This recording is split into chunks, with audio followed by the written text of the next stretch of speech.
Now we are in lesson number 7. After planning, after negotiation, there is the post-merger integration process.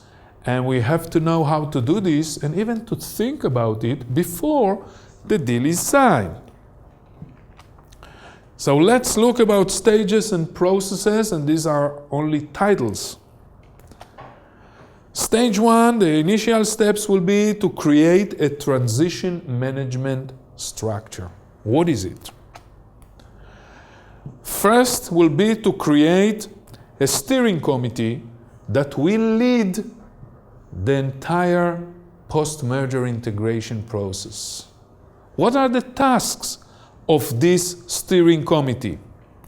First, they will have to create and build task forces for each assignment and each area that will have to take change. So they have to decide about the team leaders, who will be the members, what will be exactly the tasks, how will be the report systems, what will be the schedule. A lot of things they have to create for the management structure that will lead the entire post-merger integration process. Also, they have to organize for information gathering and analysis. Second thing, this committee have to prepare a communication strategy, an issue that I will deal with it in the next lesson.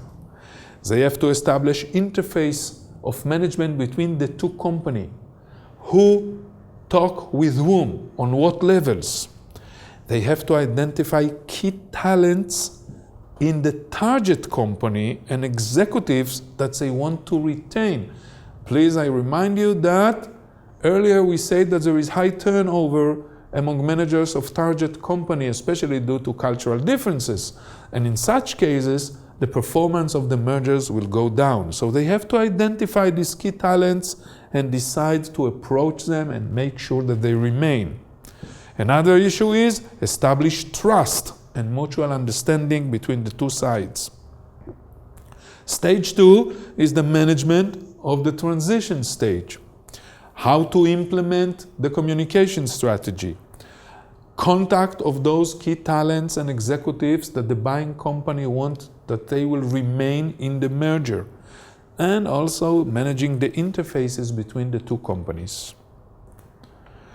Here, of course, will come the assessment of synergy potential, or at least to see if the earlier assessment of synergy potential is really what they expect after they buy the company. Measuring cultural differences and assess the challenges to implement the strategy and to follow the implementation process. They have to decide about the integration approach.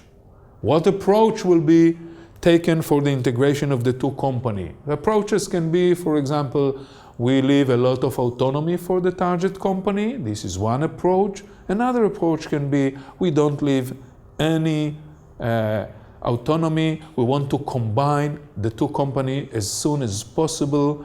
And another approach can be what we call symbiosis, that they combine only few departments which are very important, but also leave autonomy in other departments for the target company. And finally, they have to finalize the integration plans, include all kinds of integration steps, timelines, and so on. Stage 3, after all this planning was done, they can start with managing the integration. Usually it starts with a kickoff meeting with explanation to all people involved in all tasks.